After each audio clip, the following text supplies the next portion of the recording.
الصلاة والسلام عليك يا رسول الله.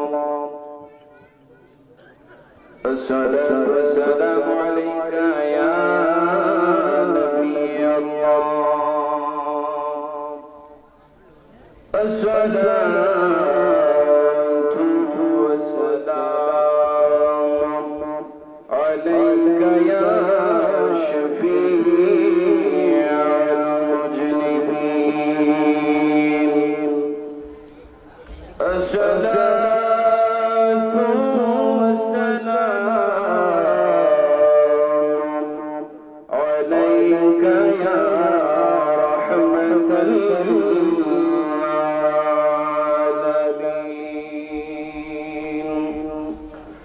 الحمد لله الذي لم يزل ربا رحيما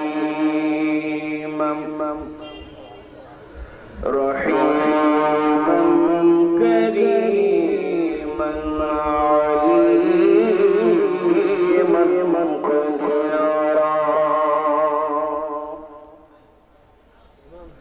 قديرا مبتعا حيا قيوما سميعا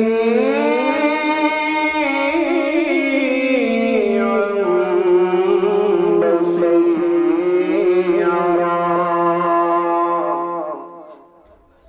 والصلاة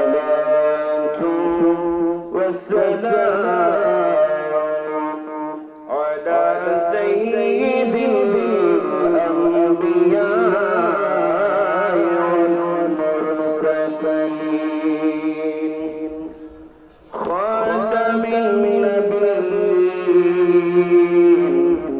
رحمة للعالمين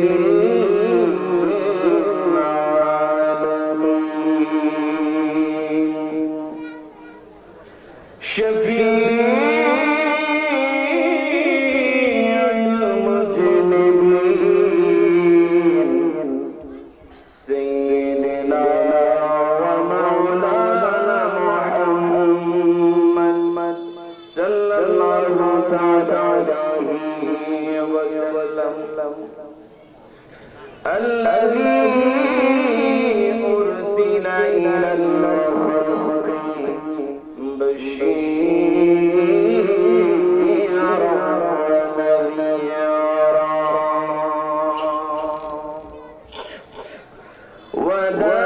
وداعيا إلى الله بإذنه وسراجا منيرا.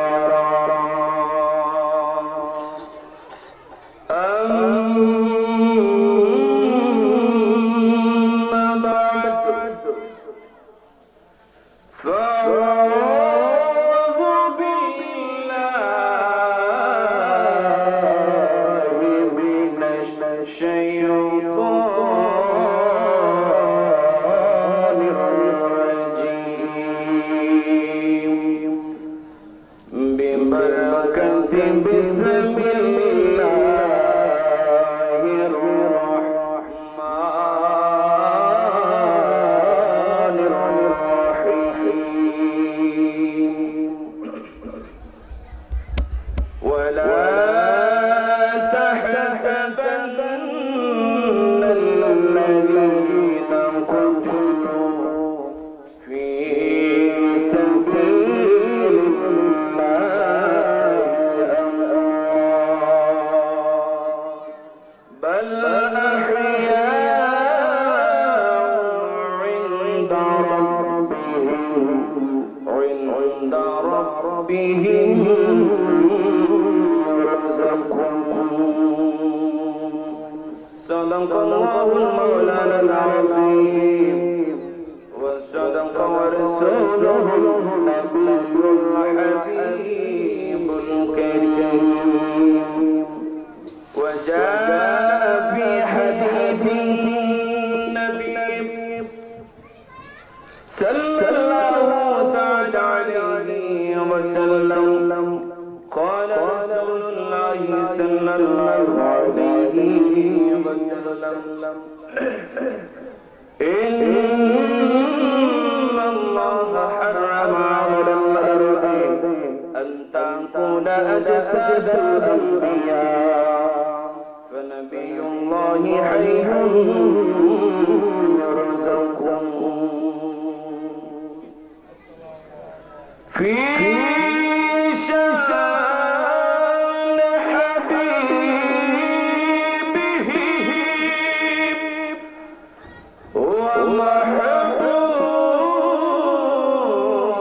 ومحبوبه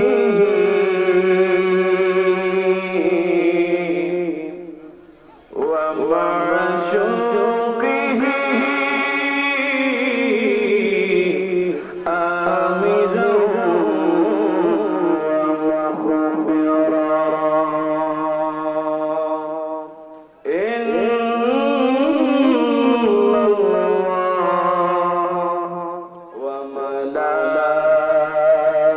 وملائكته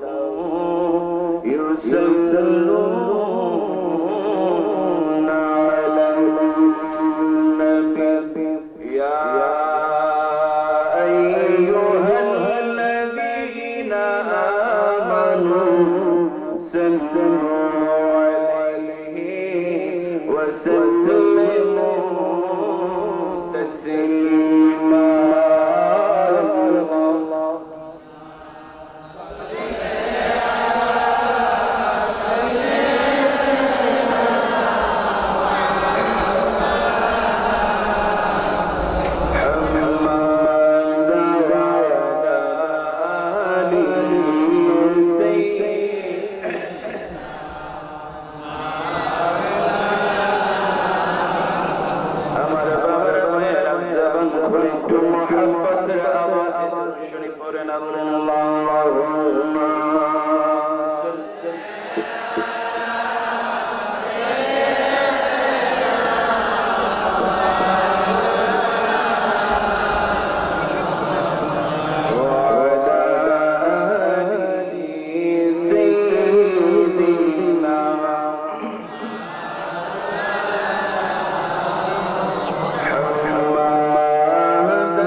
লা ইলাহা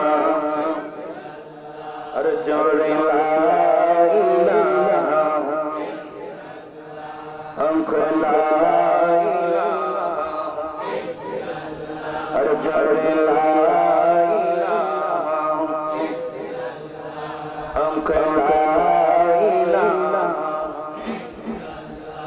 আর হাসবি রব্বি জাল্লাল্লাহু ما في قلبي غير الله حسبي ما في قلبي غير الله نور محمد نور محمد لا إله إلا الله أرجو لا إله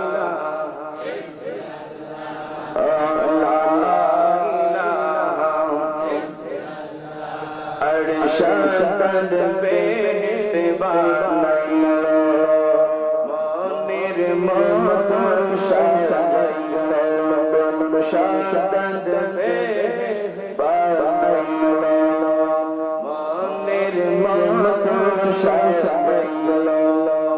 একটি কদম রাখার আগে একটি কদম আলে আজরাইল তুমি পাঠাইলা লা ইলাহা আর জোরে লা ইলাহা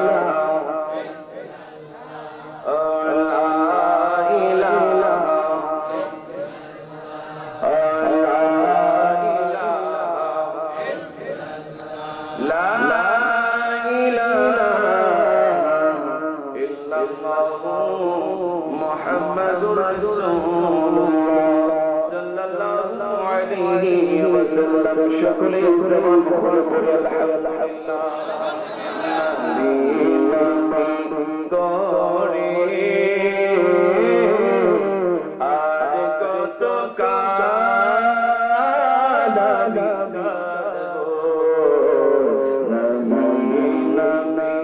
করে আর কত কষ্ট হইতেছে আপনাদের নবীর শানে না করলে কি কষ্ট হয় কষ্ট লাগে কি আমার কথা বুঝতে আপনাদের সমস্যা বাবার একটু অনুরোধ থাকবে মাঝে মধ্যে আপনাদের কিছু জিজ্ঞেস করলে আমাকে সারা দিয়ে দিবেন তো সবাই দিবেন আওয়াজে বোঝা যায় গিয়েছে বাবার মনে হয় আমার সাথে আপনাদের কোনো রাগ আছে গুসা আছে আওয়াজ দিবেন সবাই দিবেন দেখি কারা কারা দিবেন একটু হাতটা তুলেন দেখি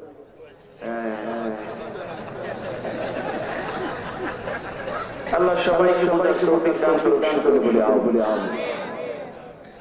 সবাই দিতে রাজি আছেন মাঝে মধ্যে একটু আমাকে সাড়া দিবেন তাইলে আমার কথা বলতে ভালো লাগে আর আপনারা যদি আমাকে সাড়া না দেন তাইলে তো আমি ওয়াজ করতে পারবো আমি করব ওয়াজ আপনারা দিবেন আওয়াজ রাজি আছেন সবাই রাজি আছেন কারা কারা রাজি আছেন নারে তাকবীর আমরা কি আশিক রাসূল না দুশমনের আশিক রাসূলের আওয়াজকে বাঁচতে হয় কি আমরা কি মুহাব্বতের আওয়াজ দিতে রাজি আছি কি না প্রেমের আওয়াজ দিতে রাজি আছি কি না সবাই হাত তোলেন সবাই হাত তোলেন নারে তাকবীর নারে রিসালাত আর সুন্নাতের জামাত পবিত্র ঈদে মিলাদুন নবী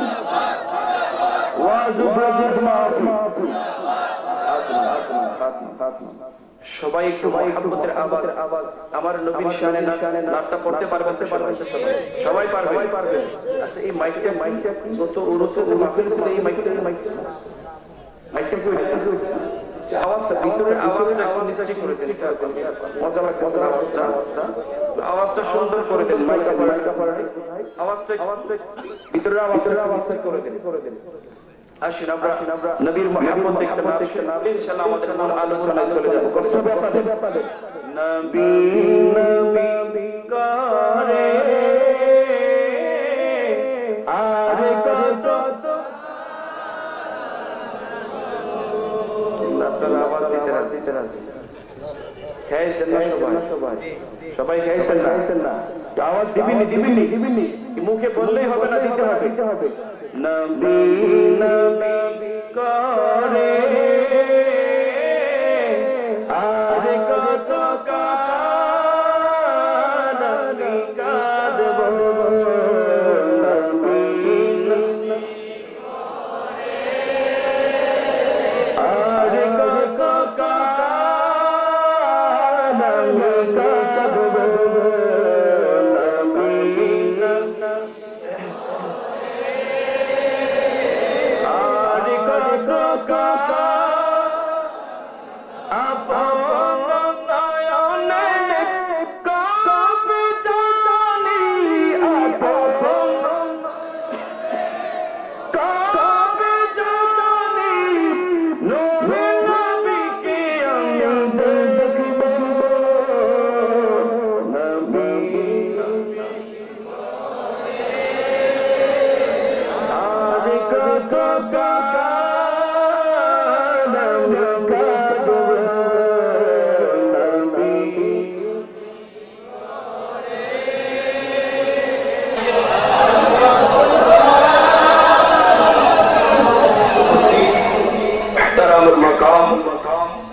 واجب الاحترام في المسجد الاحتشام উপস্থিত কুরবানপুর বাজার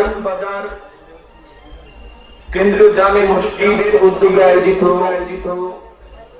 পবিত্র ঈদে মিলাদুন নবী সাল্লাল্লাহু আলাইহি ওয়াসাল্লাম উপলক্ষে আজকের এই নবম বৎসরী ওয়াজ ও দোয়ার মাহফিলের সম্মানিত সভাপতি মুহতারামি ওয়া মুকাররামি জনাব মোহাম্মদ উমর আলী মেম্বার সাহেব, বিশিষ্ট ব্যবসায়ী সৌদিয়ান পাড়া, বারাকাল্লাহু ফি হায়াতি, সকলে বলি আমিন।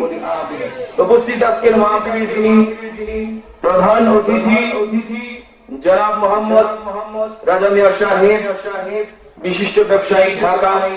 উপস্থিত আছেন আজকের মাহফিলের বিশেষ মেহমান ইঞ্জিনিয়ার মনিরুল ইসলাম খান ডালপা।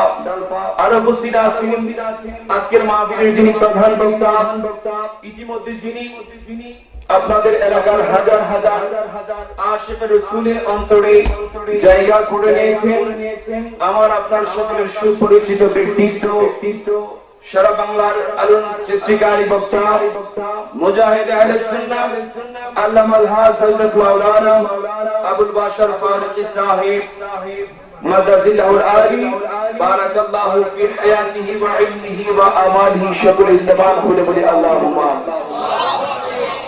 উপস্থিত আছেন আজকের মাহফিলের যিনি প্রধান আলোচক, সারা বাংলার আলোড়ন সৃষ্টিকারী বক্তা হযরত মাওলানা জামালউদ্দিন সাহেব, যিনি আমার পূর্বে কোরআন সুন্নাহর আলোকে অত্যন্ত মূল্যবান তাকরীর পেশ করেছেন। আমি দোয়া করি আল্লাহ যেন তার ইলমের মধ্যে বরকত দান করে, সকলে বলি আমিন। আর উপস্থিত আছেন আজকের মাহফিলের বিশেষ বক্তা হযরত মাওলানা নাজমুল হাসান সাহেব, কুরবানপুর জিএম উচ্চ বিদ্যালয়।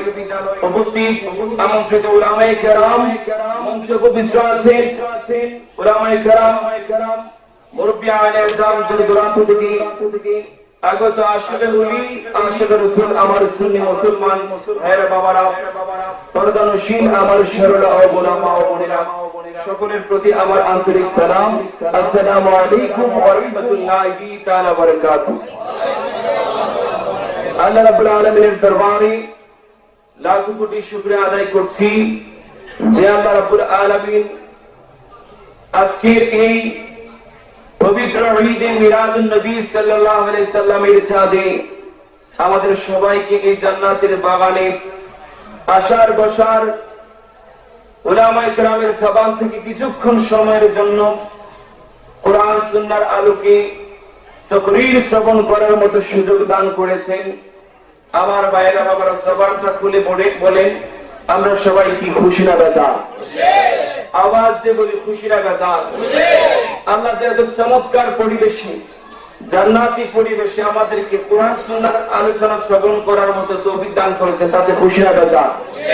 আচ্ছা বলেন, আপনাদের এলাকাতে কি এই কয়েকটা মানুষ না আরো আছে? আওয়াজ দিয়ে বলেন, আছে কি নাই? কিন্তু তাদের তকদীরে, তাদের নসিবে এই কোরআন সুন্নাহর আলোচনা শোনার মতো তৌফিক নাই, ঠিক কিনা বলেন? এই এলাকার হাজার হাজার মানুষ থেকে আল্লাহ যাচাই বাছাই করে আমাদেরকে এই জান্নাতি বাগানের মধ্যে বসার তৌফিক দান করেছেন, এতে খুশি না বেজার? আওয়াজ দিয়ে বলে, খুশি না বেজার? খুশি হলে শুকরিয়া আদায় করার দরকার আছে কি নাই? শুকরিয়া আদায় করলে কি আল্লাহ নিয়ামত কমাই দেয় না বাড়াই দেয়? আমরা কি নিয়ামত কম চাই না বেশি চাই? সবাই বেশি চাই।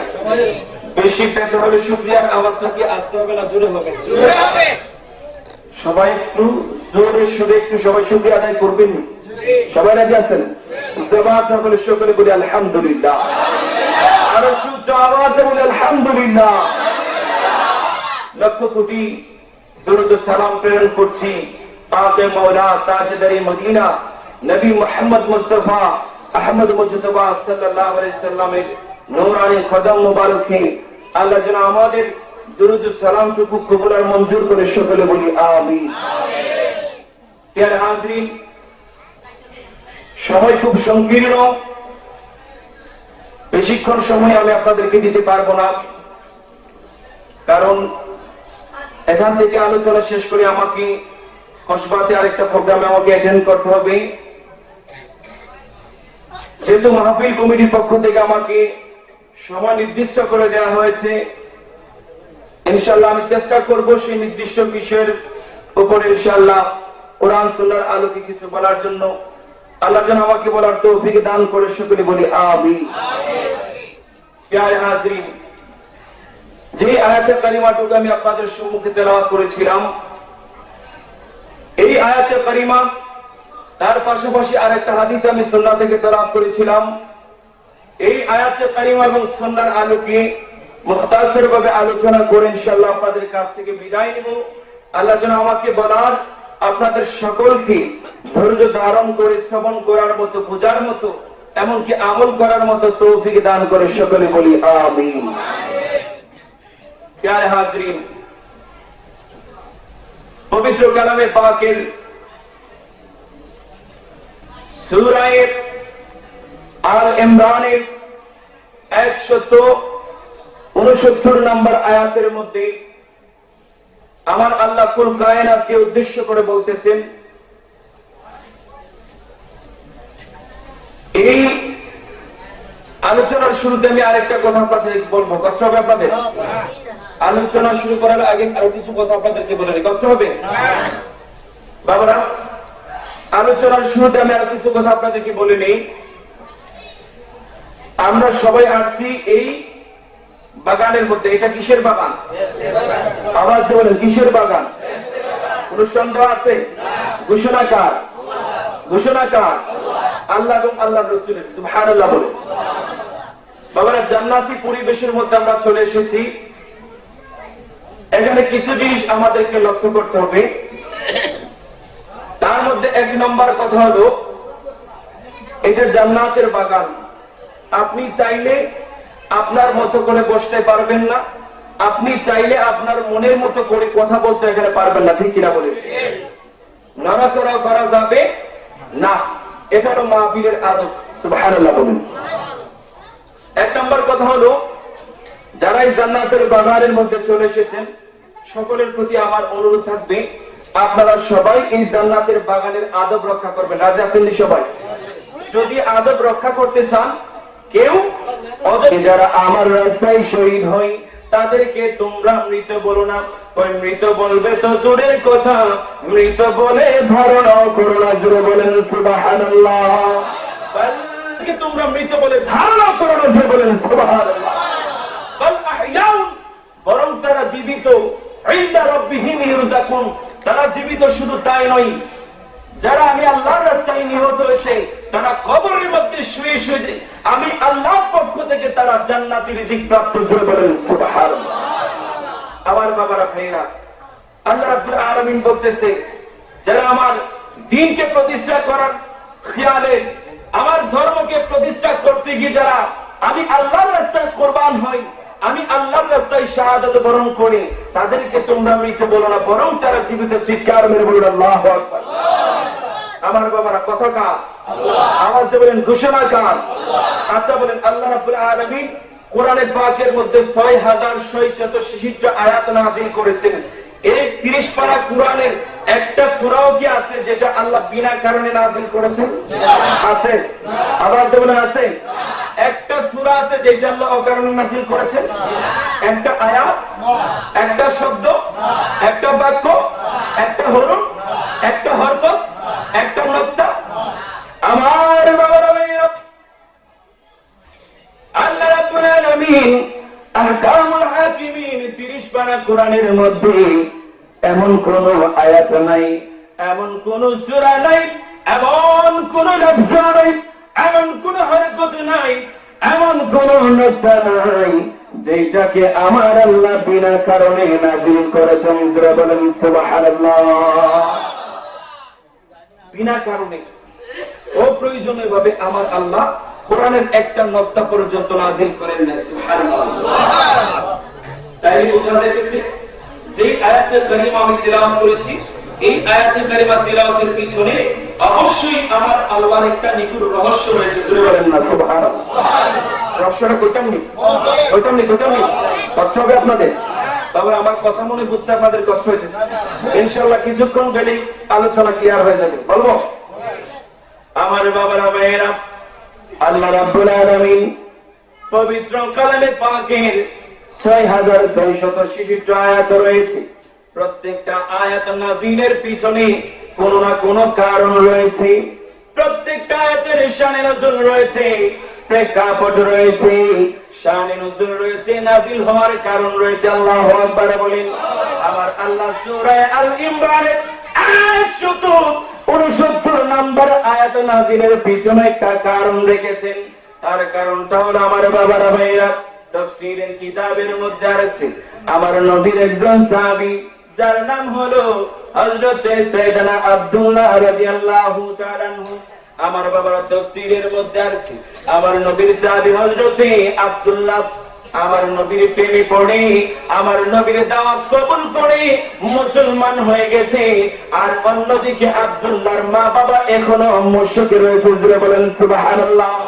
আমার বাবারা ভাইরা, তাফসীরের মধ্যে আছে নবীর সাহাবী আব্দুল্লাহ একদিকে তার বাবা মা অমুসলিম, তার বাবা মা কাফের, আর আব্দুল্লাহ আমার নবীর প্রেমে পড়ে কালমা শরীফ পড়ে ইসলাম ধর্ম কবুল করে ফেলেছে। সুবহানাল্লাহ বলেন। আমার বাবার ভাইরা, এভাবে আব্দুল্লাহ প্রতিদিন আমার নবীর দরবারে যায়। আমার নবীর দরবারে যাওয়ার পরে আমার নবীর দরবার থেকে ফিরতে আব্দুল্লাহ প্রত্যেক দিন বিলম্ব করে। আমার বাবার ভাইরা, আব্দুল্লাহর বাবা মা একদিকে কাফের, অন্যদিকে তারা মুহাম্মদ সাল্লাল্লাহু আলাইহি ওয়াসাল্লামকে পছন্দ করে না। আব্দুল্লাহ প্রত্যেকদিন বাড়ি ফিরতে বিলম্ব করে। এই জন্য আব্দুল্লাহর বাবা মা মারাত্মক ভাবে রাগান্বিত, ক্রোধান্বিত হলেন। একদিন রাত্রে বেলায় আব্দুল্লাহ যখন বাড়ি ফিরতে বিলম্ব করতেছে, আব্দুল্লাহর বাবা মা চিন্তা করলো আব্দুল্লাহ আজকে বাড়িতে আসুক, আব্দুল্লাহ যদি বাড়ির মধ্যে আসে আজকে তাকে ইচ্ছা মতো দুলাই দিব। নাউযুবিল্লাহ বলেন, আর জোরে বলেন নাউযুবিল্লাহ। আমার বাবারা ভাইরা, তাফসীরের মধ্যে আছে আব্দুল্লাহ দিন আল্লাহর নবীর দরবারে গেলেন, যাওয়ার পরে বাড়িতে আসতে অনেক রাত্র করে ফেললেন। আব্দুল্লাহর বাবা মা ঘরের দরজার মধ্যে লাঠি নিয়ে দাঁড়িয়ে আছে। এবার আব্দুল্লাহ যখন আমার নবীর দরবার থেকে আস্তে আস্তে করে বাড়ির দিকে রওনা হলো, আস্তে আস্তে যখন বাড়ির মধ্যে আসলো, আসার পরে আব্দুল্লাহর বাবা মা আব্দুল্লাহকে ভালো করে মার আরম্ভ করেছে। সুবহানাল্লাহ বলেন। আব্দুল্লাহ যখন নবীর দরবার থেকে যখন বাড়ির মধ্যে রাত্র গভীরে ফিরলেন, আসার পরে আব্দুল্লাহর বাবা মা বলতেছে, আব্দুল্লাহ তোমাকে এত করে নিষেধ করেছি, ওই আব্দুল্লাহ বেটা মুহাম্মদ সে ভণ্ড নবী, সে জাদুকর। তুমি তার জাদুতে পড়েছো, তুমি তার প্রবঞ্চনায় পড়েছো। তোমাকে এত করে না করলাম, তুমি তার প্রবঞ্চনায় পড়ে কালমা পড়লা, তুমি কালমা পড়ে ফেললা। ভালো কথা, প্রত্যেকদিন তুমি বাড়িতে ফিরতে দেরি করো। এই কথা বলে আব্দুল্লাহকে ইচ্ছা মতো গণধোলাই দেওয়া আরম্ভ করেছে। নাউযুবিল্লাহ বলেন। আমার বাবারা ভাইয়েরা, আব্দুল্লাহকে মারতে আরম্ভ করলো। ওই মারতে মারতে মারতে তাকে জমিনের মধ্যে শোয়াই দিছে। আব্দুল্লাহ মার সহ্য করতে না পেরে জমিনের মধ্যে শোয়াই দিলেন। তাফসীরের মধ্যে আছে আব্দুল্লাহকে মারতে মারতে তার বাবা মা রক্তাক্ত করে ফেলেছে, তার পরনের জামা কাপড়গুলা পর্যন্ত ছিঁড়ে ফেলেছে। তারপর আব্দুল্লাহকে মার বন্ধ করে না। আব্দুল্লাহ ডাক দিয়ে কই, বাবা ও আমার বাবা গো, কালমা পড়ে মুসলমান হয়েছি, ইসলাম গ্রহণ করেছি।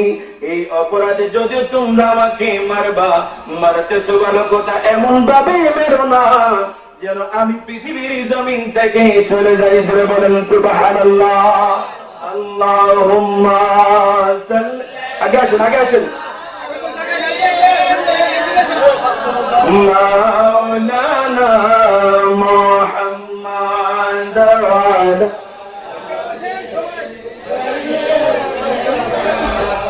মাওলানা মুহাম্মদ ওয়ালা। সবাই একটু আগে আসেন, পিছনে জায়গা হতেছে। মুহাম্মদ ওয়ালা আলি সাইয়্যিদিনা। আমার বাবারা ভাইরা বলতে চাচ্ছিলাম, আব্দুল্লাহ ইসলাম ধর্ম গ্রহণ করেছে। এই অপরাধে তার বাবা মা তাকে এত বেশি মারলো, মারতে মারতে জমিনের মধ্যে শোয়াই দিছে। একটা পর্যায়ে আব্দুল্লাহর বাবা মা আব্দুল্লাহকে ঘরে প্রবেশ করার জন্য দেয় নাই। আল্লাহ আল্লাহ আল্লাহ আল্লাহ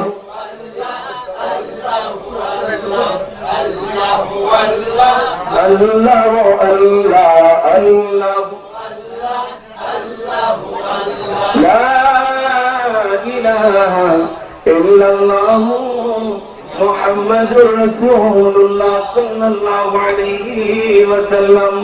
আমার বাবারা ভাইরা, তাফসীরের মধ্যে আছে আব্দুল্লাহর বাবা মা আব্দুল্লাহকে এত বেশি মারলো, মারার পরে তার আব্দুল্লাহকে ডেকে ডেকে বলতেছে, ওরে আব্দুল্লাহ, যে মুহাম্মাদের ধর্ম তুমি কবুল করেছো, যাও যাও ওই মুহাম্মাদের বাড়ির মধ্যে তুমি অবস্থান নাও।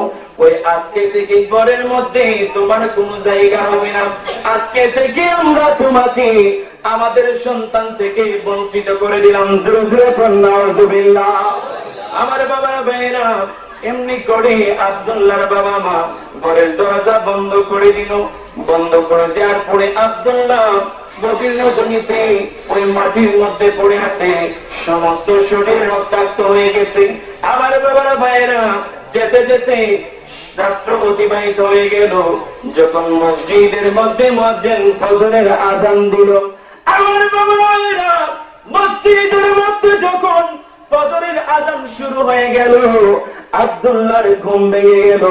সারা রাত্র মাটির মধ্যে বাহিরে কাটিয়েছে।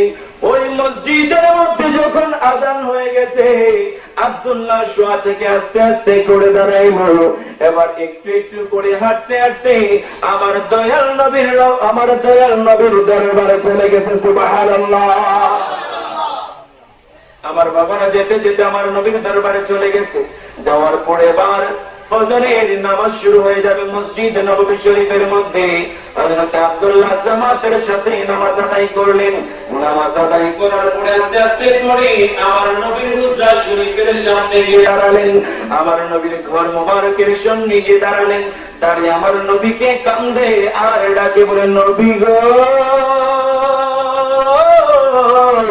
ও দুজানের বাদশা নবী, ইয়া রাসূলুল্লাহ, দেখে যান আপনি নবীর কালেমা পড়ে, আল্লাহর ওয়াহদানিয়তের কালেমা পড়ে ইসলাম ধর্ম গ্রহণ করেছি।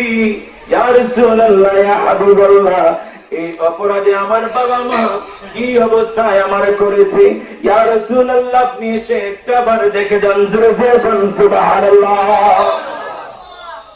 আমার বাবার ভাইরা আব্দুল্লাহ যখন আমার নবীকে ডাকে আর কান্দে, আমার নবী আস্তে আস্তে করে হুজরা শরীফের ভিতর থেকে বের হয়ে আসলেন। আল্লাহু আকবার কোন।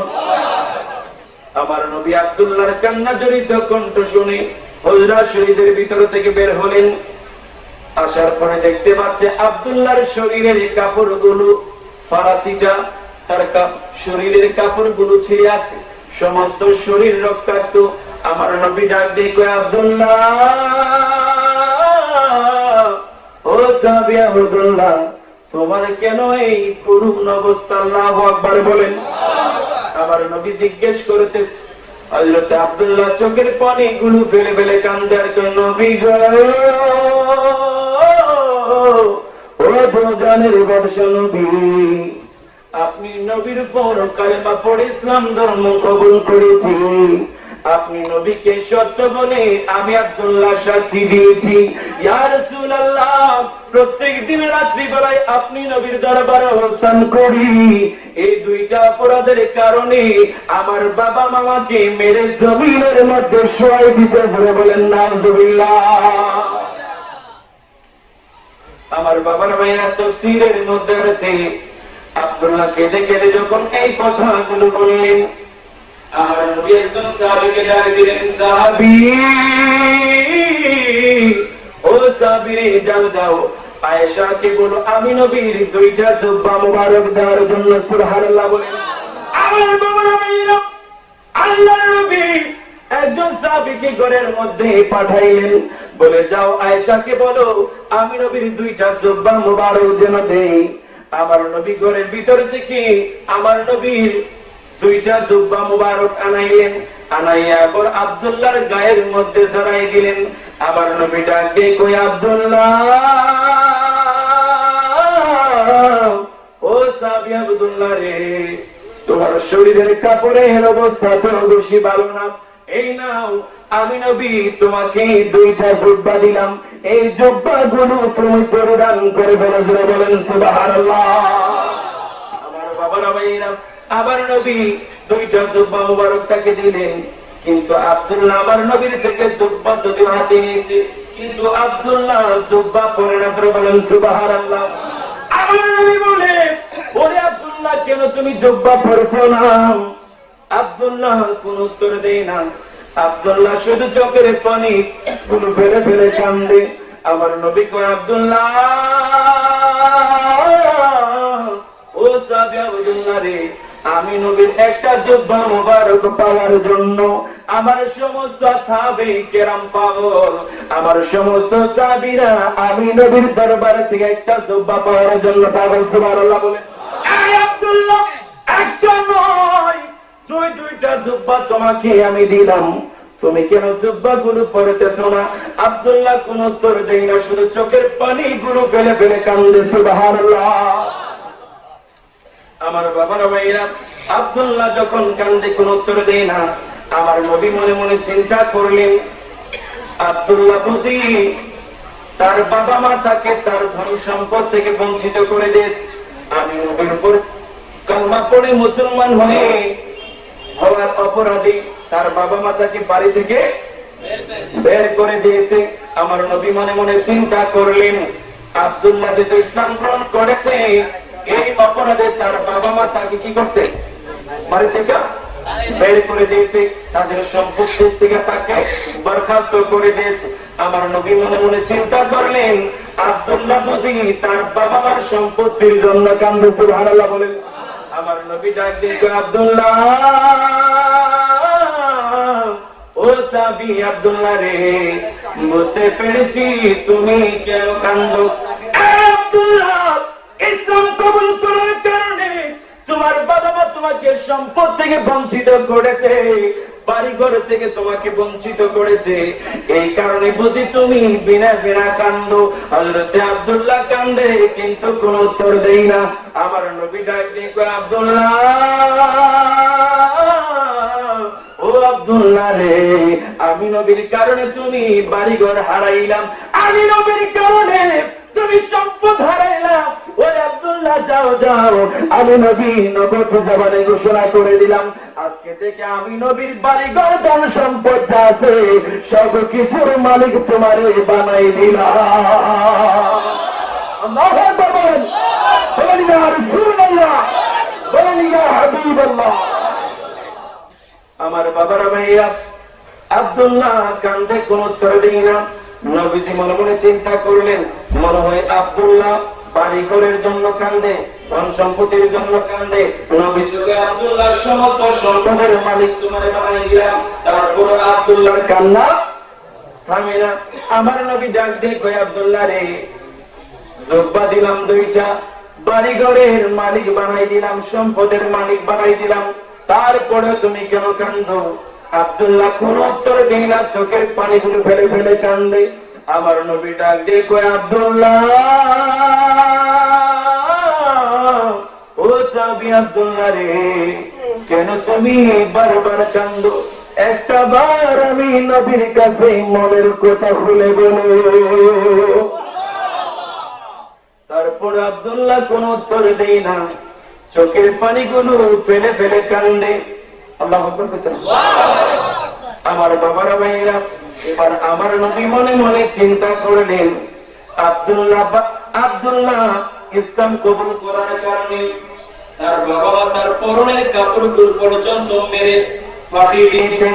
আমি নবীর দুইটা জুব্বা দিলাম, তারপরে আব্দুল্লাহ কান্না থামাইলাম, আমি নবীর বাড়িঘর ধন সম্পদের মালিক বানাই দিলাম, তারপর আব্দুল্লাহ কান্না থামাইলাম। আমার নবী মনে মনে চিন্তা করলেন, আব্দুল্লাহকে তার বাবা মা ত্যায্য করে দিয়েছে, বাবাকে হারানোর জন্য বুঝি কান্দে, মা দুঃখিনীকে হারানোর জন্য বুঝি কান্দে।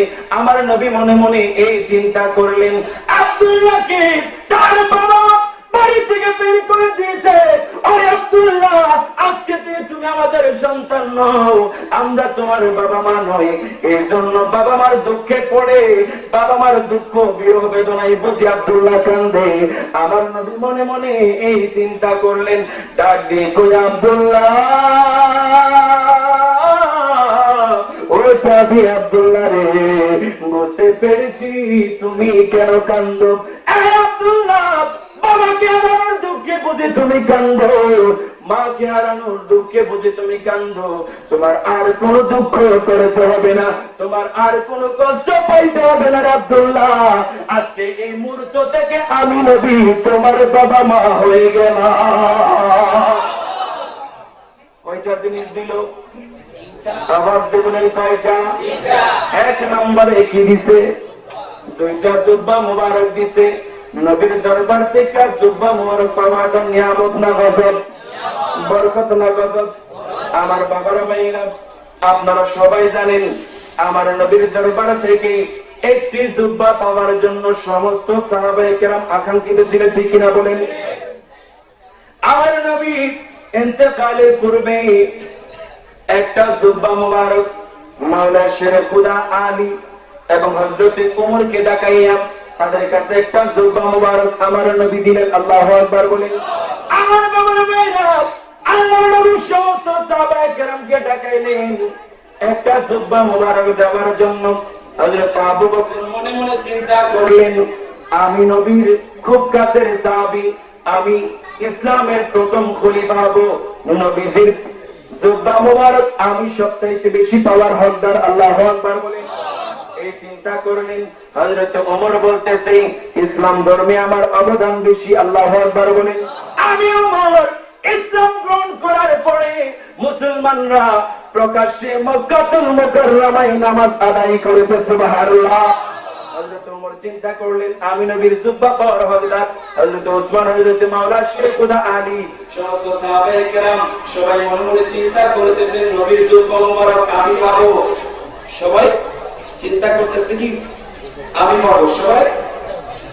সবাই শুধু নিজের জন্য চিন্তা করতেছে, আমি পাবো, বলে না আমি পাবো, বলে আমি পাবো, এভাবে সবাই চিন্তা করতেছে। কিন্তু আল্লাহ নবী দুজাহানের বাদশা নবী জুব্বা মুবারক দিলেন কাকে?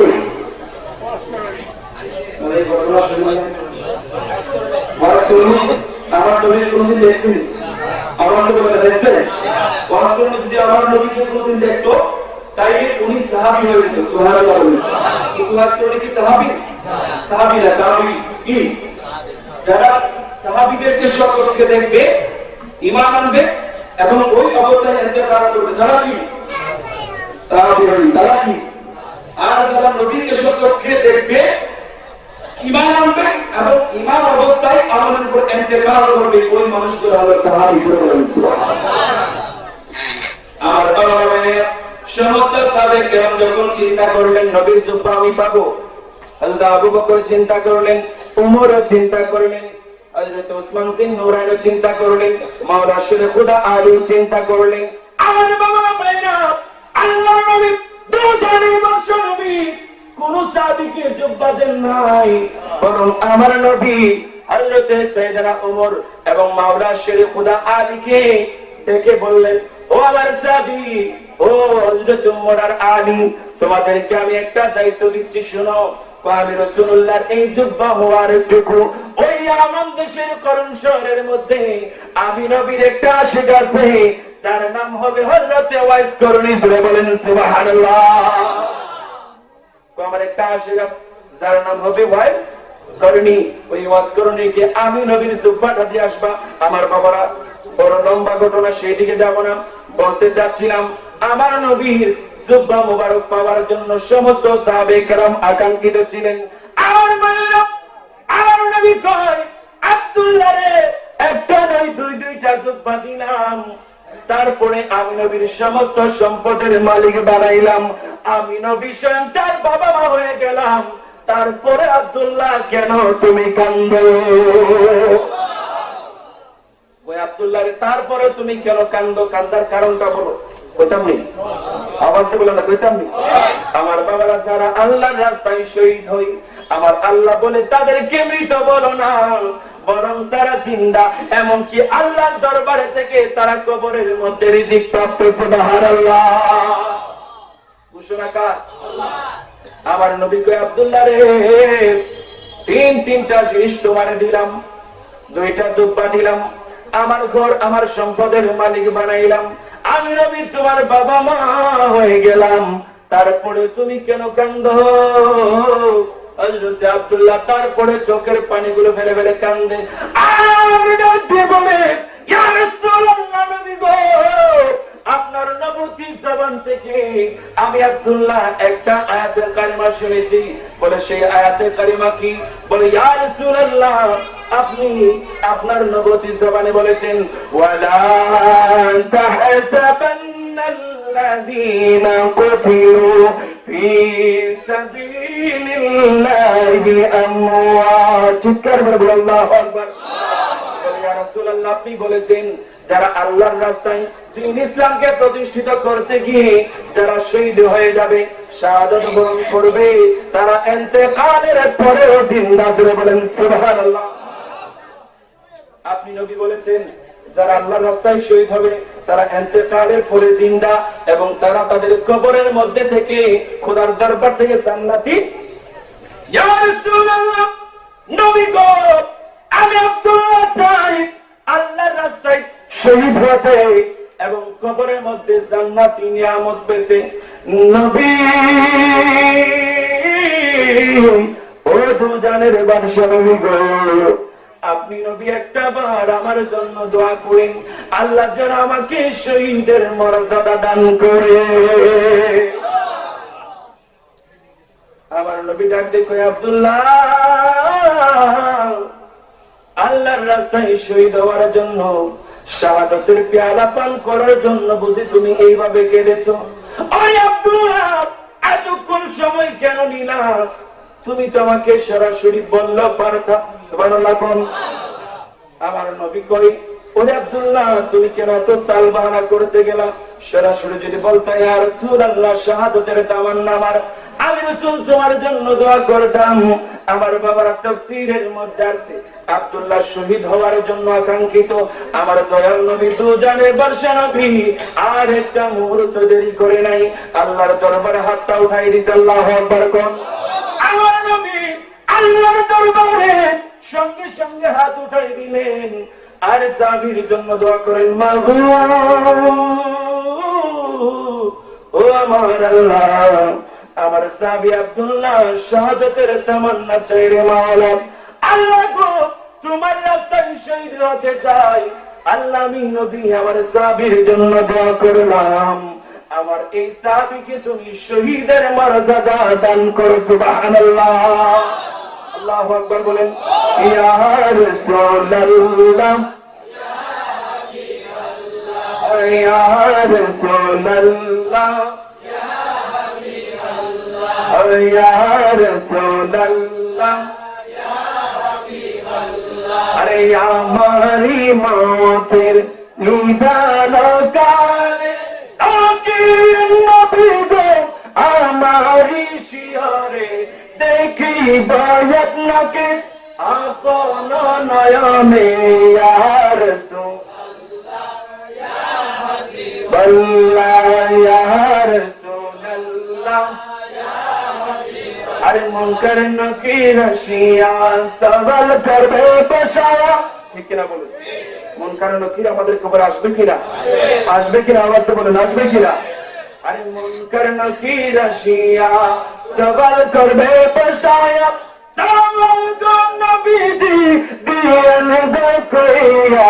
ইয়া রাসূলুল্লাহ, ইয়া হাবিবাল্লাহ, আরে ইয়া রাসূলুল্লাহ, আমার বাবারা ভাইরা, আমার নবী কবরে সওয়ালের জবাব বলে দিতে পারে কিনা? বিশ্বাস হয়নি? আল্লাহু আকবার বলেন। আমার নবীর সেই ক্ষমতা আছে না নাই? নবীকে ক্ষমতা দিয়েছেন কে? আল্লাহ। যদি তার নবীকে ক্ষমতা দেয় আমাদের কোন আপত্তি আছে? আমার বাবার আজকের এই মাহফিলটা মিলাদুন নবীর মাহফিল। মিলাদুন নবী মানে আমার নবীর জন্মের আলোচনা। মিলাদ এই শব্দটা আরবিক ডিকশনারির মধ্যে এই মিলাদ শব্দটা তিন ভাবে এসেছে।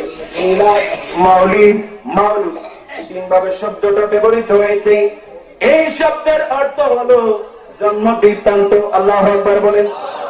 তাইলে বোঝা যাইতেছে মিলাদুন নবী শব্দের অর্থ হলো নবীর জন্ম বৃত্তান্ত, মানে নবীর জন্মের আলোচনা। আলহামদুলিল্লাহ বলেন।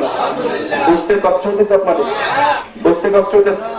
আল্লাহ বলেন, قل بفضل الله وبرحمته فبذلك فليفرحوا। সুবহানাল্লাহ বলেন।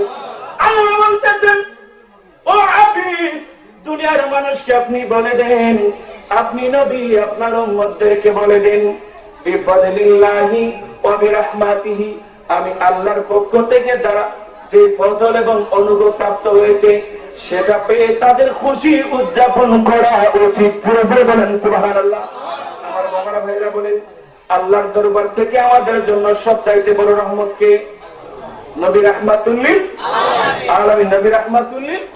আল্লাহ বলেন, ওয়া মা আরসালনাকা ইল্লা রাহমাতাল লিল আলামিন।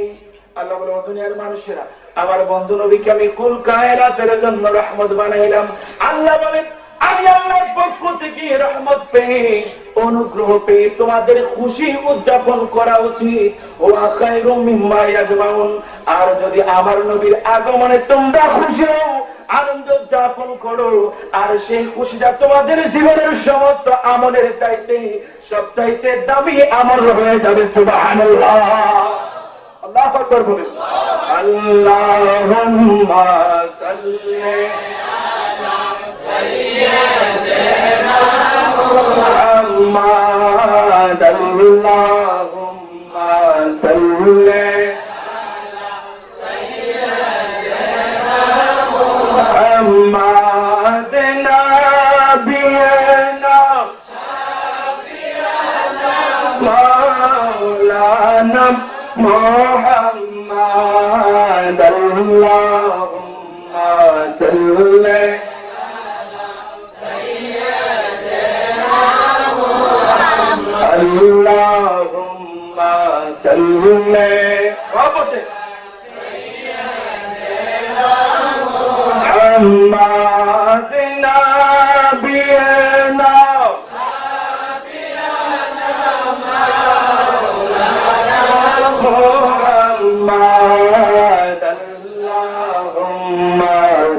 সাল্লি আলা সাইয়্যিদিনা মুহাম্মদ বলে আলহামদুলিল্লাহ। আমার বাবারা ভাইরা, সেই নবীর মিলাদের মাস, বাবারে কেমন নবী আমরা পাইলাম। মা দুনিয়ার মধ্যে আল্লামা ইমাম কুস্তুলানী রাহমাতুল্লাহ আলাইহি আমার নবীর জন্মের আলোচনা করছেন, একটু কইতাম নি? আওয়াজ দেখুন, একটু কইতাম নি? আমার বাবার ভাইরা, কেমন নবীর উম্মত আল্লাহ আমাদেরকে বানাইলেন। যেই নবী দুনিয়ার জমিনে আসা মাত্রই ইয়া রাব্বি হাবলি উম্মতি বলে বলে আল্লাহর দরবারে কান্দে বলেন সুবহানাল্লাহ। শুধু তাই নয়, আমার নবী যেই দিন দুনিয়ার জমিনে শুভ আগমন করেছেন, সেই দিন উম্মতের জন্য কেঁদেছেন। যেই দিন দুনিয়ার জমিন থেকে চলে যাবেন, সেই দিন আমার নবী উম্মতের জন্য কেঁদেছেন। সুবহানাল্লাহ বলেন। আমার বাবারা ভাইরা, আমাদের মরণের সময় যখন হয়ে যাবে, তখন আমাদের বাবা মা ভাই বোন দুনিয়ার কোন মানুষের খবর থাকবে? খেয়াল থাকবে? সবাই তখন আমরা ইয়া রাব্বি করবো, ঠিক কিনা বলেন? কিন্তু আমার নবী স্বার্থপর নয়। আমার নবী ইন্তেকালের পূর্ব মুহূর্তেও আল্লাহর দরবারে উম্মতের জন্য কান্দে। সুবহানাল্লাহ বলেন। আমার বাবা, শুধু তাই নয়, যেই দিন আল্লাহর নবী দুনিয়ার জমিনে এসেছেন, ওই দিন আমার নবী আল্লাহর দরবারে উম্মতের জন্য কান্দে। যেই দিন চলে যাবে, সেই দিন উম্মতের জন্য কান্দে। আবার আমার নবী যেই দিন কবর থেকে, রওজা শরীফ থেকে ময়দানে মাশর উঠবে, ওঠা মাত্রই আমার নবী ওই দিন উম্মতের জন্য কান্দে। সুবহানাল্লাহ। আমার বাবারা, যেই দিন আল্লাহর নবী দুনিয়ার জমিনে এসেছেন, সেই দিন আমার নবী উম্মতের জন্য কেঁদেছেন। আল্লামা ইমাম কুস্তুলানী রাহমাতুল্লাহ আলাইহি বর্ণনা করতেছেন, মা আমেনা বলে, ও দুনিয়ার মানুষেরা তোমরা শোনো। এই কথা বল। মা আমেনা বলতেছে, ও দুনিয়ার মানুষেরা তোমরা শোনো। তো পৃথিবীর অন্যান্য বাচ্চারা যখন তাদের মায়ের গর্ভ থেকে দুনিয়ার জমিনে আসে, আল্লাহু আকবার, আমরা মায়ের গর্ভ থেকে আসি কিনা? আসমান থেকে ফিরে গেছেন। মা আমেনা বলতেছে, তো দুনিয়ার অন্যান্য শিশুরা তাদের মায়ের গর্ভ থেকে যখন দুনিয়ার জমিনে আসে, কই তারা মা মা করে কাঁদে কিনা? আওয়াজ দিয়ে বলেন, কাঁদে কিনা? তারা কি পাক অবস্থায় পেট থেকে আসে না নাপাক অবস্থায়? আমার বাবারা ভাইরা, আমরা যখন মায়ের গর্ভ থেকে দুনিয়ার জমিনে এসেছি, আমরা নাপাক অবস্থায়। আমাদের কারো গায়ে রক্ত, কারো গায়ে পুঁজ লেগেছিল কিনা বলেন? নাকি আবে জমজমের কূপের পানিটা দয়া আল্লাহ বাড়াইছে? আওয়াজ একটু বোঝা যায়, অনেকে মনে জমজমের কূপের পানিটা দিয়ে বাড়াইছে। সবাই কি পাক অবস্থায় আসছি না নাপাক অবস্থায়? আমাদের মায়ের নারীর সঙ্গে নাভির সম্পর্ক ছিল কিনা? আওয়াজ বলুন, ছিল কিনা? আমার বাবা ভাইরা, আল্লাহর নবী, দুজানের বাদশা নবী, যেই দিন দুনিয়ার জমিনে তাশরীফ এনেছেন, মা আমেনা বলে, অন্যান্য শিশুরা যখন তাদের মায়ের গর্ভ থেকে আসে, তাদের মায়ের নারীর সঙ্গে সন্তানের নাভির একটা সম্পর্ক থাকে, ঠিক কিনা বলেন? নারীর সম্পর্ক থাকে। কিন্তু মা আমেনা বলেন, আমার সন্তানটা এমন ভাবে দুনিয়ার জমিনে এসেছে, আমার সন্তান মুহাম্মদ যখন দুনিয়ার জমিনে আসলো, আমি চেয়ে দেখলাম আমার নারীর সঙ্গে তার নাভির কোনো সম্পর্ক নাই। সুবহানাল্লাহ। আমার বাবার ভাইরা, মা আমেনা বলতেছে, ও দুনিয়ার মানুষেরা তোমরা শোনো আমার নবীর মিলাদের কথা, আমার নবীর জন্মের কথা তোমরা শোনো। ওই আমার বেটা মুহাম্মদ যখন দুনিয়ার জমিনে আসছে, আসতে দেরি, কিন্তু আমার বেটা সিজদায় পড়তে দেরি করে নাই। সুবহানাল্লাহ বলে সিজদার মধ্যে পড়ে, কই আমার পেট থেকে যখন মুহাম্মদ দুনিয়ার জমিনে আসলো, কই সিজদার মধ্যে পড়ে গেছে।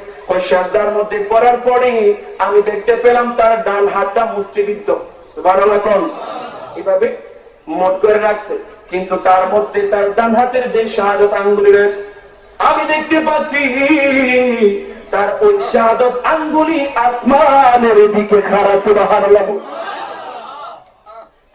ও দুনিয়ার মানুষ, আল্লাহর নবী মাত্র দুনিয়ার জমিনে এসেছেন, আমার নবীর শাহাদাত আঙ্গুলি কেন আসমানের দিকে খাড়া? মা আমেনা গো, এর কারণটা কি বলেন? মা আমেনা বলে, ওরে দুনিয়ার মানুষ, আমার বেটা মুহাম্মদ আমার গর্ভ থেকে যে মাত্র দুনিয়ার জমিনে পদার্পণ করেছে, দুনিয়ার জমিনে তাশরীফ করতে দেরি, কিন্তু আমার নবী শাহাদাত আঙ্গুলি মুবারক আসমানের দিকে তুলে আমার আল্লাহর ওয়াহদানিয়তের সাক্ষী দিতে দেরি করে নাই। সুবহানাল্লাহ। আমার নবী দুনিয়ার জমিনে আসা মাত্রই আমার আল্লাহ ওয়াহদানিয়তের সাক্ষী দিয়েছেন। আমার বাবা শুধু তাই নয়, মা আমেনা বলতেছে আমার ছেলে মোহাম্মদ সিজদার মধ্যে পড়ে আছে। সিজদার মধ্যে পড়ে কি যেন ফিসফিস করে বলতেছে, আমি আস্তে করে আমার কানটাকে আমার সন্তানের জবানের সামনে ধরলাম, আমি স্পষ্ট শুনতে পাচ্ছি আমার বেটা মোহাম্মদ সিজদার মধ্যে পড়ে আল্লাহুম্মা গফির লি উম্মতি বলে বলে কান্দে। তাইলে নবী দুনিয়ার জমিনে যখন আসছে তখন কি করছে উম্মতের জন্য? সুবহানাল্লাহ। কষ্ট হতেছে আপনাদের? আর কিছুক্ষণ সময় শেষ করে দিচ্ছি, কষ্ট হবে আপনাদের। আমার বাবারা বলতে চাচ্ছিলাম, নবী যেই দিন দুনিয়ার জমিনে এসেছে ওই দিন উম্মতের জন্য কেঁদেছেন, আবার যেই দিন আল্লাহর নবী দুনিয়ার জমিন থেকে চলে যাবে ওই দিন আমার নবী উম্মতের জন্য কান্দেন। সুবহানাল্লাহ বলেন। আমার বাবারা ভাইয়েরা, আল্লাহর নবী যখন মৃত্যু সজ্জায়, আল্লাহ রাব্বুল আলামিন যখন আমার নবী যখন মৃত্যু সজ্জায়, কিছুক্ষণের মধ্যে আল্লাহ নবী দুনিয়ার জমিন থেকে চলে যাবেন। এবার আল্লাহ রাব্বুল আলামিন মালাকুল মউত আজরাইলকে আমার নবীর দরবারে পাঠাইলেন। ও বন্ধু আজরাইল, যাও যাও আমার বন্ধু নবীর দরবারে চলে যাও, তিনটা খবর আমার নবীর কাছে দিবা। কয়টা? তিনটা সংবাদ আমার নবীর কাছে দিবা। এক নম্বর সংবাদ হলো, তুমি আজরাইল যাওয়ার পরে আমার নবীকে তোমার সালাম দিবা, সঙ্গে সঙ্গে আমি আল্লাহর সালাম পৌঁছাই দিবা। সুবহানাল্লাহ। দুই নম্বর কথা হলো, আমার নবীকে বলবা, নবী যদি কিয়ামত পর্যন্ত দুনিয়ার জমিনে থাকতে চাই, নবী চাইলে থাকতে পারবে, আর যদি আমি মাওলার মহান দিদারে চলে আসতে চাই, চলে আসতে ইচ্ছাটা কার? আল্লাহ। ইচ্ছাটা কার? নবী। যদি আমার নবী থাকতে চায় থাকতে পারবে কিয়ামত পর্যন্ত, আর যদি চলে আসতে চাই সেটাও আমার নবীর ইচ্ছা। সুবহানাল্লাহ বলেন। তিন নম্বরের কথা হলো, ও মালাকুল মউত আজরাইল, তিন নম্বরের কথা হলো, আমার নবী যতক্ষণ পর্যন্ত তোমাকে হুকুম না করবেন, যতক্ষণ পর্যন্ত তোমাকে হুকুম না দিবেন, ততক্ষণ পর্যন্ত আমার নবীর রূহ তুমি কবজ করতে পারবে না। আচ্ছা বলেন, আমাদের কাছে যখন আজরাইল আইবো, আসার পরে কি জিজ্ঞেস করবো, মিয়া সাহেব কেমন আছেন, বালাপুরা খাইছেননি, আপনার শরীর স্বাস্থ্য ভালো না, জিজ্ঞেস করবো? আওয়াজ দিয়ে কোনো করবো? পিছনের বাইরে কইতেছে না মনে আর করবো লাগে, কেউ করবো? আজরাইলের সাথে কি সম্পর্কটা ভালো? টাকা পয়সা দিচ্ছেন, দাওয়াত করে না খাওয়াইছেন আজরাইল? হ্যাঁ। আজরাইল যখন চলে আসবে জিজ্ঞেস করার মতো সুযোগ থাকবে না, কোনো কিছুই আমাদেরকে জিজ্ঞেস করবে না, খবর আদি জানতে চাইবে না, আসা মাত্র প্রাণটা নিয়ে চলে যাবে। সুবহানাল্লাহ। কথা সত্য কিনা? কিন্তু বলতেছে আল্লাহ, বলতেছে আজরাইল আমার নবীর দরবারে যখন যাইবা, যতক্ষণ পর্যন্ত নবী তোমাকে হুকুম না দিবে ততক্ষণ পর্যন্ত আমার নবীর রূহ কবজ করা যাবে।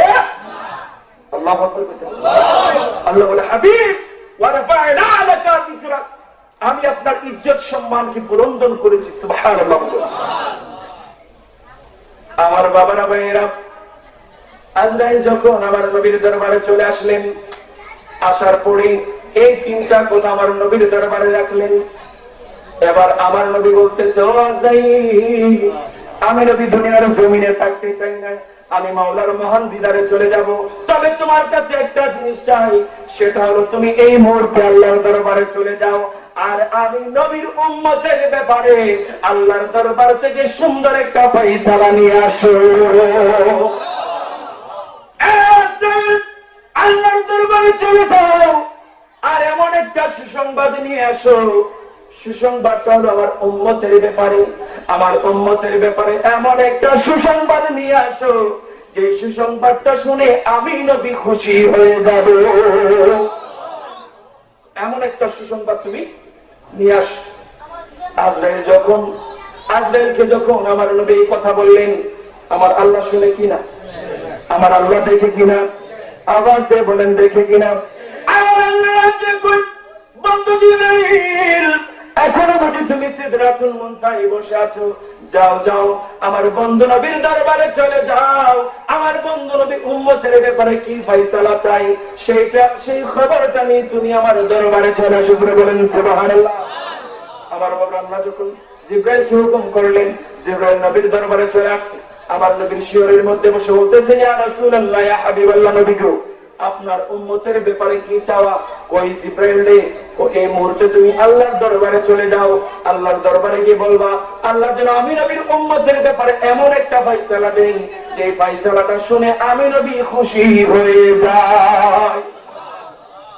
জিব্রাইল চলে গেছে কোথায়? বলে না কোথায়? কষ্ট হতেছে বাবা আপনার? আর 10 মিনিট, ঘড়ির কাঁটা ধরে 10 মিনিটে শেষ করে দেবে, কষ্ট হবে? আল্লাহর দরবারে চলে গেছে। যাওয়ার পরে জিবরাইল বলতেছে, আল্লাহ গো, তোমার নবী উম্মতের ব্যাপারে ফয়সালা চাই, এমন ফয়সালা চাই যে ফয়সালা শুনে তোমার নবী খুশি হয়ে যাবে। আল্লাহ বলতেছে, জিবরাইল যাও যাও, আমার বন্ধু নবীকে খবর পৌঁছাই দাও, আমার বন্ধু নবীর উম্মতেরা ইন্তেকালের 1 বছর আগে যদি আমি আল্লাহর দরবারে খালেস অন্তরে তওবা করে আমি আল্লাহ তাদেরকে মাফ করে জান্নাতি করে দিব। জিবরাইলের খবর নিয়ে নবীর দরবারে আসছে। আসার পরে আমার নবী খুশি হইলেন না। জিবরাইল খুশি হইতে পারলাম না। আরেকটা বার যাও। জিবরাইল চলে গেলেন। আল্লাহ গো, তোমার নবী খুশি হতে পারে নাই। আল্লাহ কয়, যাও যাও, ইন্তেকালের পূর্ব মুহূর্তে যদি আমার নবীর উম্মতেরা মৃত্যু সজ্জা অবস্থায় মৃত্যুর বিছানায় শুয়ে যদি আল্লাহর দরবারে তওবা করে আমি আল্লাহ তাদেরকে মাফ করে দিব। সুবহানাল্লাহ। জিবরাইল আবার নবীর দরবারে আসে। এই খবরটা শোনার পরে আমার নবী একটু মুস্কি মুস্কি হাসলেন। সুবহানাল্লাহ। এই খবরটা শোনার পরে নবীজি একটু মুস্কি হাসলেন। হাসার পরে জিব বলতেছে, ও বন্ধু জিবরাইল, তোমার খবর শুনে আমি একটু একটু খুশি হলাম, কিন্তু পুরোপুরি খুশি হতে পারি নাই। আমার নবী ডাক দিয়ে বলে, জিবরাইল আরেকটা বার ফাইনালি চলে যাও, আল্লাহর দরবারে চলে যাও, এর চাইতে ভালো কোনো খোঁজ খবরই নিয়ে আসো। জিবরাইল চলে গেলেন আল্লাহর দরবারে। আল্লাহ গো, তোমার নবী এর চাইতে আরো ভালো ফয়সালা চাই। আমার আল্লাহ ডাক দিয়ে কয়, জিবরাইল, ও বন্ধু জিবরাইল, একবার নয়, দুইবার নয়, তিনবার তুমি আমি আল্লাহর দরবারে এসেছো, আর তোমাকে আসতে হবে না, তুমি চলে যাও। আমি আল্লাহ ঘোষণা দিলাম, কিয়ামতের ময়দানে যখন কায়েম হয়ে যাবে আমি আল্লাহ আমার বন্ধু নবীকে এমন ক্ষমতা দান করব, যে ক্ষমতা বলে আমার নবী গুনাহগার উম্মতকে ডান হাত ধরে ধরে টান মেরে জান্নাতে পৌঁছাই দিবে।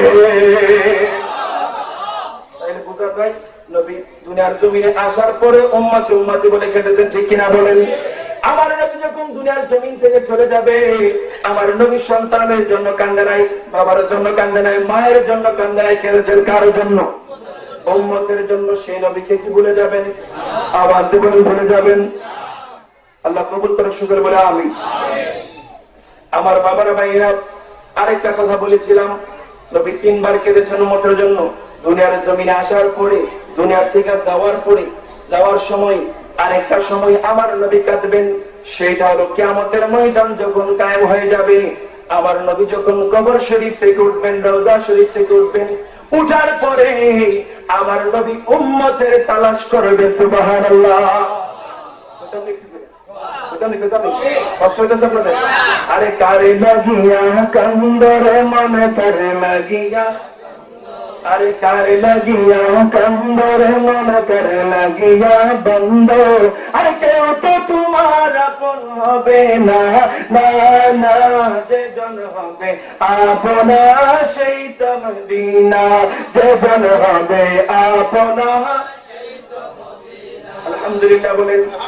আমার বাবার মেয়েরা হাদিস শরীফের মধ্যে আল্লাহ যখন কিয়ামতের পরে যখন আবার সমস্ত মৃত মানুষগুলাকে যখন আবার কিয়ামতের ময়দানে একত্রিত করবেন, ওই অবস্থায় আল্লাহ সর্বপ্রথম 4 জন ফেরেশতা, হযরতে জিবরাইল, হযরতে ইসরাফিল, হযরতে মিকাইল এবং হযরতে আজরাইল, এই 4 জন ফেরেশতাকে আল্লাহ সর্বপ্রথম উত্তোলন করবেন। সুবহানাল্লাহ বলেন। আমার বাবারা, এই 4 জন ফেরেশতাকে আমার আল্লাহ রাখবেন। ডাক দেওয়ার পরে আল্লাহ বলবেন, ও জিবরাইল, যাও যাও, তুমি জান্নাতের ফেরেশতা রিদওয়ানের কাছে চলে যাও, রিদওয়ানকে খবর দাও আমার নবী উম্মতকে নিয়ে জান্নাতের মধ্যে তাশরীফ আনবেন। ওই রিদওয়ান ফেরেশতা দেন জান্নাতকে সুন্দর করে সুসজ্জিত করে। সুবহানাল্লাহ বলেন। কে বলতেছে? আল্লাহ বলতেছে জিবরাইলকে, চারজন ফেরেশতা চলে গেলেন জান্নাতের মধ্যে। ও বন্ধুর জওয়ান, তুমি জলদি করে জান্নাতকে সুসজ্জিত করো। রিদওয়ান ডাকতে বলবে, ওরে জিবরাইল, জান্নাতকে কেন এখন আমি সুসজ্জিত করব? কে বলেছে জান্নাতকে সুসজ্জিত করার জন্য? জিবরাইল ডাক দিয়ে বলবে, রিদওয়ান, আল্লাহ রাব্বুল আলামিন হুকুম করেছেন জান্নাতকে সুসজ্জিত করার জন্য। বলে, কেন আমি জান্নাতকে সুসজ্জিত করব? বলে, কিছুক্ষণের মধ্যে ময়দানে মাশর কায়েম হয়ে যাবে, আর আখির নবী তার উম্মতদেরকে নিয়ে জান্নাতের মধ্যে তাশরিফ আনবে। কিছুক্ষণের মধ্যে কিয়ামতের ময়দান কায়েম হয়ে যাবে, আখির নবী তার উম্মতদেরকে নিয়ে কুরায় তাশরিফ আনবে। এই জন্য আল্লাহ বলেছেন জান্নাতকে সুসজ্জিত করার জন্য। ওই জান্নাত থেকে আসার সময় জিবরাইল আমিন একটা জান্নাতি বুরাক নিলেন এবং দুইটা কাপড় নিলেন আমার নবীর জন্য। সুবহানাল্লাহ বলেন। একটা জান্নাতি বুরাক আর একটা হামদের পতাকা আর দুইটা কাপড় নিলেন। এইগুলো নিয়ে চলে আসলেন। আল্লাহ ডাক দিয়ে বলতেছে, ও জিবরাইল, যাও যাও, এই বুরাক নিয়ে এবং জান্নাতি কাপড় নিয়ে আমার বন্ধু নবীর রওজা শরীফের কাছে চলে যাও। সুবহানাল্লাহ। খুব মজার ঘটনা, কইতাম নেই দাকায়েকুল আখবারের মধ্যে আল্লামা ইমাম হাসানী রাহমাতুল্লাহ সুন্দর করে হাদিসটা নকল করেছেন। কইতাম নেই, কথাটা আপনাদের শেষ করে দিচ্ছি। আমার বাবারা, আল্লাহ বলবে, ও জিবরাইল, এইগুলো নিয়ে আমার নবীর রওজা শরীফের মধ্যে চলে যাও। জিবরাইল চারজন ফেরেশতাকে নবীর দরবারে যাবে, কিন্তু কিয়ামত হওয়ার কারণে পৃথিবী সমতল হয়ে গেছে। কোনটা কবর, কোনটা বাড়ি, কোনটা ঘর বোঝার মতো ক্ষমতা অবস্থা নাই। আমার বাবা, জিবরাইল, ইসরাফিল, মিকাইল, আজরাইল তারা খোঁজাখুঁজি করবে আমার নবীর রওজা শরীফ কোথায়, কিন্তু পাবে না। আমার নবী এই উঠানের মধ্যে, আচ্ছা বলেন, এই উঠানের মধ্যে যদি 100টা কবর থাকে, 100 জন কোরবানপুরের মানুষকে কবর দেন, কবরের চিহ্ন থাকবো কিনা? আর সেগুলাকে যখন রুলার দিয়ে সমান করে ফেলবেন, তখন কি আর কোনটা কার কবর বলা যাবে? বলা যাবে? বলা যাবে না। পৃথিবী সমতল হয়ে গেছে, বলার কোনো উপায় নাই। জিবরাইল মনে মনে চিন্তা করে, হায় রে, আল্লাহ বলেছেন নবীর রওজা শরীফের সামনে আসার জন্য, কোনটা আমার নবীর রওজা? এই চিন্তা যখন মনে মনে করতে থাকবেন, আমার বাবা ওই কঠিন মুহূর্তে আল্লাহর নবীর রওজা শরীফ থেকে ইমাম গাজ্জালী লিখতেছে, নূরে মুহাম্মাদি এমন ভাবে গম্বুজ আকারে আসমান পর্যন্ত পৌঁছে যাবে, যে নূরের আলোতে জিবরাইল বুঝতে পারবে এটাই হলো আমার নবীর রওজা শরীফ। হঠাৎ করে একটা নূর আমার নবীর রওজা শরীফ থেকে বিচ্ছুরিত হবে গম্বুজ আকারে, সেটা আসমানের মধ্যে পৌঁছে যাবে। তখন জিবরাইল, ইসরাফিল, মিকাইল, আজরাইল চারজন ফেরেশতা চলে আসবে আমার নবীর রওজা শরীফের মধ্যে। আসার পরে বা জিবরাইল বলতেছে, ও ভাই ইসরাফিল, আপনি তো প্রথম সিংহার মধ্যে ফু দিয়েছেন, আবার আপনি ফুঁক দিলে সমস্ত সৃষ্টি উঠে আসবে, আপনি আল্লাহর নবীকে আহ্বান করেন। সুবহানাল্লাহ। জিবরাইল কই, না, এটা আমার দ্বারা সম্ভব না। ও ভাই জিবরাইল, এটা আমার দ্বারা সম্ভব নয়। তুমি তো দুনিয়ার জমিনে আমার নবীর সঙ্গে সাক্ষাৎ করেছো, আমার নবীর খেদমতে ছিলাম, অসংখ্য গণিতবার আমার নবীর দরবারে এসেছো। ও ভাই জিবরাইল, তুমি আমার নবীকে ডাকো। সুবহানাল্লাহ বলেন। জিবরাইলও ডাকবে না, ইসরাফিলও ডাকবে না। ইসরাফিল ডাকবে, কই বন্ধু মিকাইল, তুমি আল্লাহর নবীকে ডাকো। এবার ইসরাফিল আলাইহিস সালাতু ওয়াস সালাম, মিকাইল আলাইহিস সালাতু ওয়াস সালাম আল্লাহর নবীর রওজা শরীফের সামনে যাবে। যাওয়ার পরে আমার নবীকে ডাক দিবে, ইয়া রাসূলুল্লাহ বলে, বলেন ইয়া রাসূলুল্লাহ। আমার নবীর রওজা শরীফের সামনে গিয়ে মিকাইল আমার নবীকে ডাক দিতেছে, আসসালামু আলাইকুম ইয়া মুহাম্মদ। এইভাবে আমার নবীর রওজা শরীফের মধ্যে কি আমার নবীকে সালামের মাধ্যমে আহ্বান করতেছে, কিন্তু রওজার জমিন থেকে কোনো সাড়া আসে না। তারপরে হযরত আজরাইল আলাইহিস সালাতু ওয়াস সালাম চলে গেলেন, আসসালামু আলাইকুম ইয়া মুহাম্মদ বলে সম্বোধন করলেন, কোনো সাড়া আসতেছে না। এবার হযরত মিকাইল আবার আমার নবীর রওজা শরীফের সামনে দাঁড়াইলেন, ইয়া রাসূলুল্লাহ, নবী গো, দুজানের বাদশা নবী গো, হিসাব নিকাশের সময় তো সমাগত হয়েছে, হিসাব নিকাশের সময় বড়ই নিকটবর্তী। ইয়া রাসূলুল্লাহ, আল্লাহ রাব্বুল আলামিন আল্লাহর সাক্ষাৎ পাওয়ার সময়, আল্লাহর দিদার পাওয়ার সময় নিকটবর্তী হয়েছে। নবী গো, আর আপনি ঘুমাইয়েন না, জলদি করে আপনি নবী উঠে যান।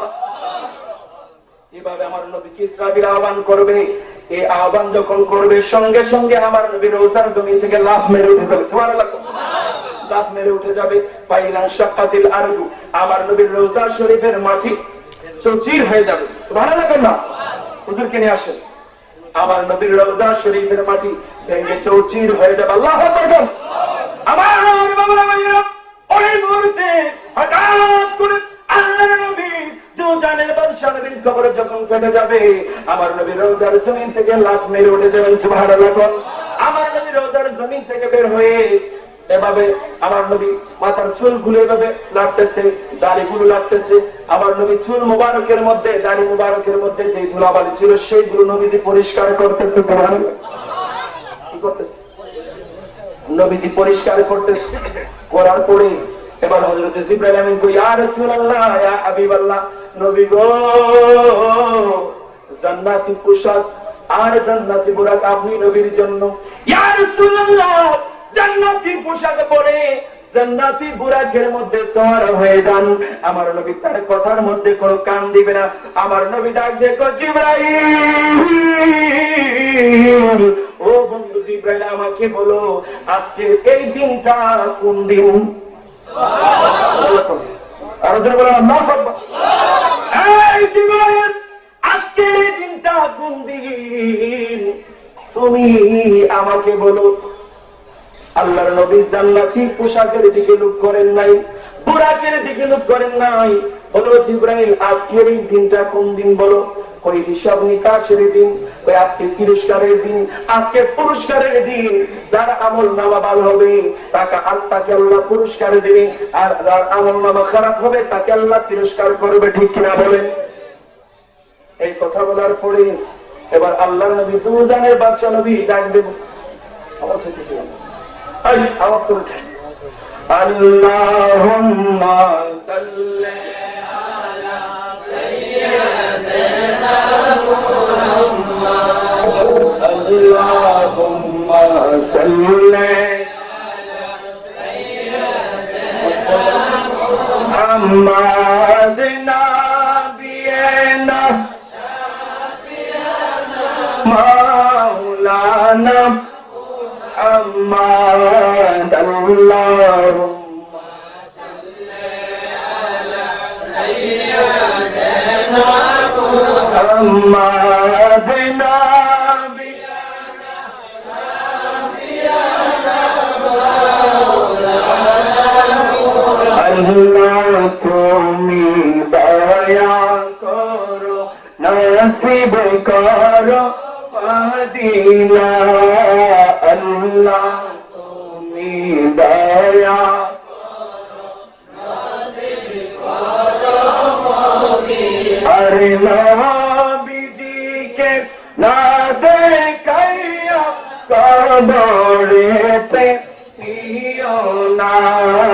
আল্লাহুম্মা সাল্লি আলা সাইয়্যিদিনা মুহাম্মাদ, নাবিয়িনা শাফিয়ানা মাওলানা মুহাম্মদ। আমার বাবারা ভাইরা বলতে চাচ্ছিলাম, আমার নবী জিজ্ঞেস করে জিবরাইল, আজকে এই দিনটা কোন দিন?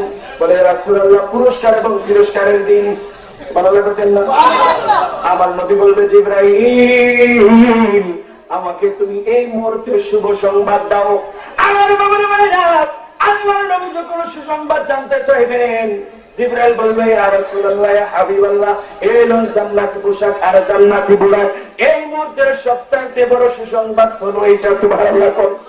আমার নবী নবী কই না না, আমি এইগুলো চাই না, আমি জানতে, আমি আমার উম্মতের ব্যাপারে আমাকে সুসংবাদ দাও। আমার নবী কই জিবরাইল, ও বন্ধু জিবরাইল, তুমি আমাকে বলো আমি নবীর গুনাহগার উম্মত কোথায়?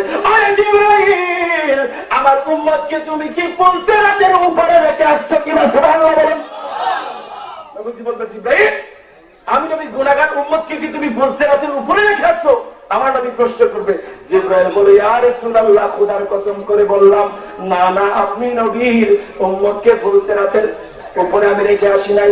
বলে ইয়া রাসূলুল্লাহ, নবী গো, এখন পর্যন্ত যে ইসরাফিল সিংহার মধ্যে ফুঁক মারে নাই। আপনি নবীর উম্মত এখনো হাসরের ময়দানে একত্রিত হয় নাই, ফুলসিরাতের উপরে যাবে তো দূরের কথা। আমার নবীকে জিবরাইল মনে বড় শান্তি পেলাম, বড় শক্তি পেলাম। সুবহানাল্লাহ বলেন।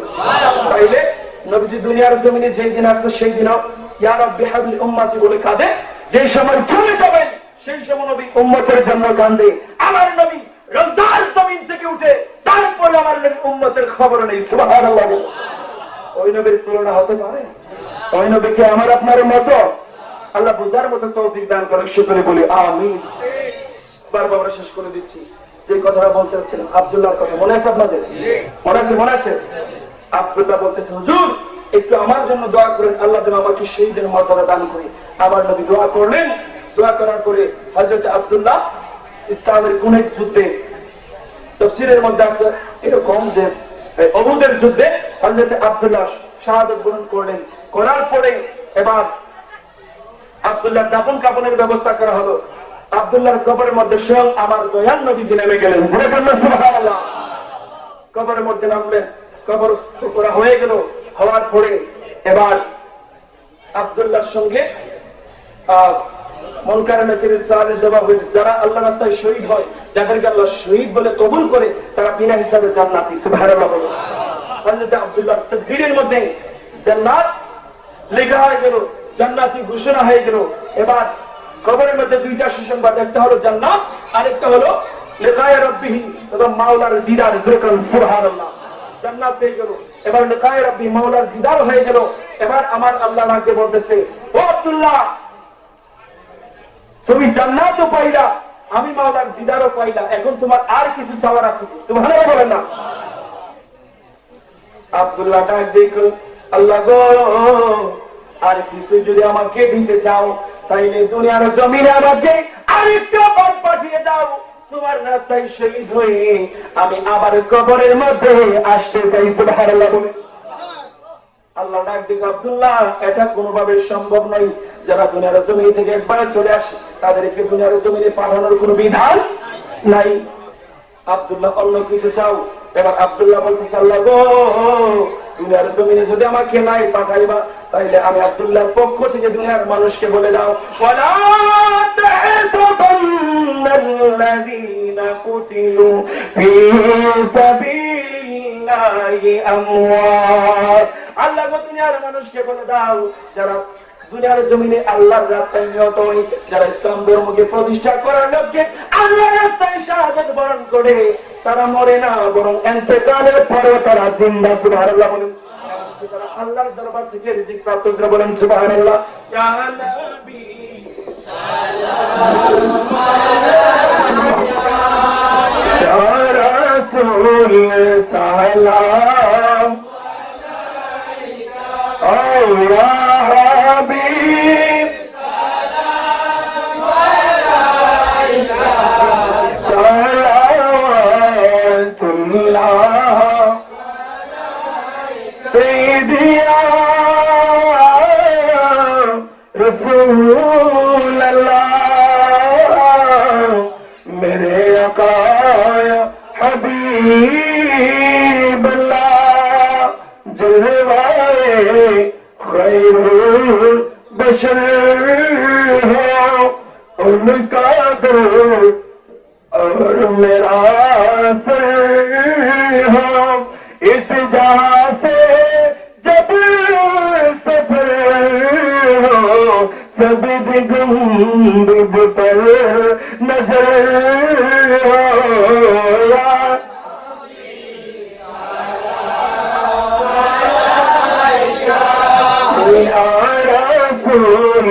সালাম ও ইয়া হাবিব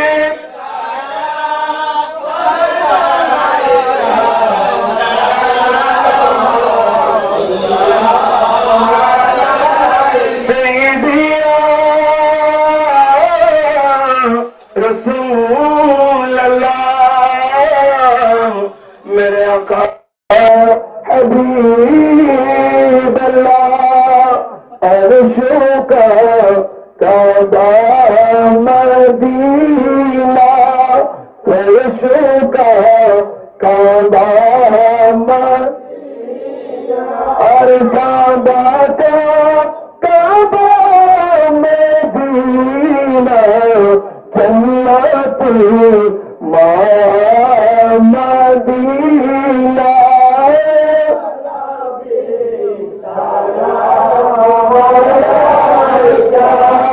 या रसूल सलाम ओ या हबीब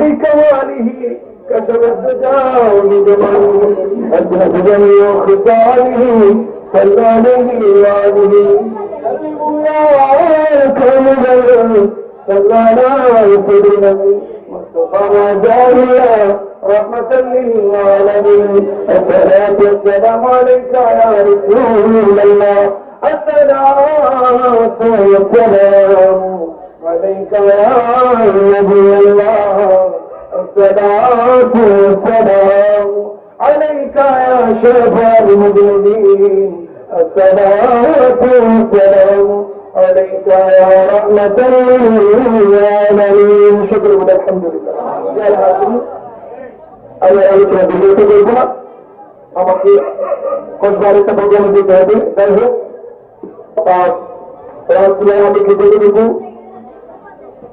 চেষ্টা করেছি বলার আল্লাহ যেন আজকে এই আলোচনায় ভুলভ্রান্তি ক্ষমা করে কবুল করে নিষেধ করি আমি আমার আলোচনায় যদি কারো মনে বিন্দু পরিমাণ কষ্ট এসে থাকে আল্লাহর আজকে মেহেরবানি করে ক্ষমা স্বরূপ পরিচিত রাখবেন আমি আপনাদের কাছে দাওয়াত করছি মুরব্বিয়ানে কেরাম আছে সকলের কাছে আমি দোয়া দিচ্ছি আমার মুক্তাসের আলোচনা এখানে শেষ করলাম আখির দাওয়ানা আলহামদুলিল্লাহি রাব্বিল আলামিন আসসালামু আলাইকুম ওয়া রাহমাতুল্লাহি ওয়া বারাকাতুহু